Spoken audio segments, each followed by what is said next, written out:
श्रीमन्नारायणीयं दशकं 29 उद्गच्छतस्तवकरादमृतं हरत्सु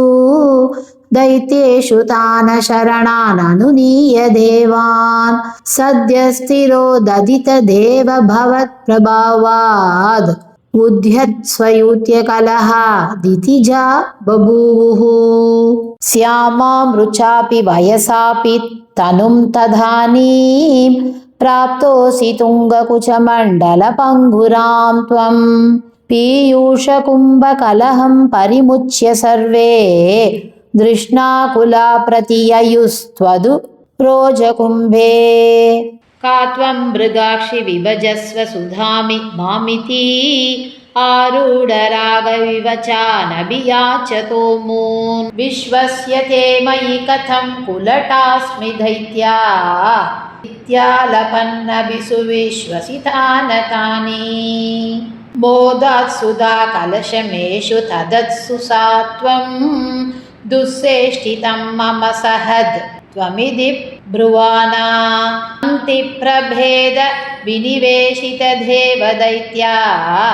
लीलाविलासगतिभिः समधा सुधां ताम् अस्मास्वियं प्रणयिनी त्वयसुरेषु तेषु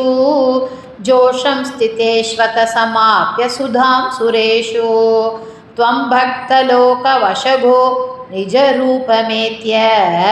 स्वर्भानुमर्दपरिपीत सुधं व्यलावी त्वत्तः सुधाहरणयोग्यफलं परेषु दत्त्वा गते त्वयि सुरैः खलु ते व्यगृह्णन् घोरेकमूर्छतिरणे बलिदैत्यमाया व्यामोहिते सुरगणे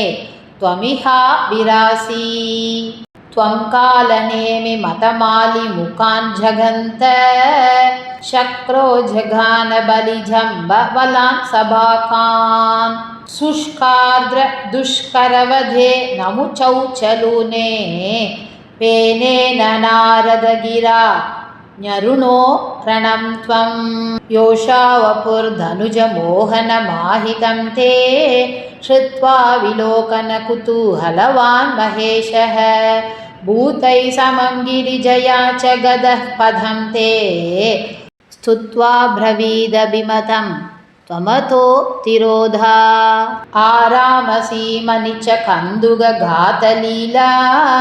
लोलायमाननयनां कमणीं मनोज्ञां त्वामेव वीक्ष्य विगलद् वसनां मनोभू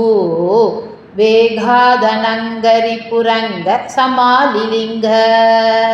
भूयोऽपि विधृतवतीमुपधाव्य देवो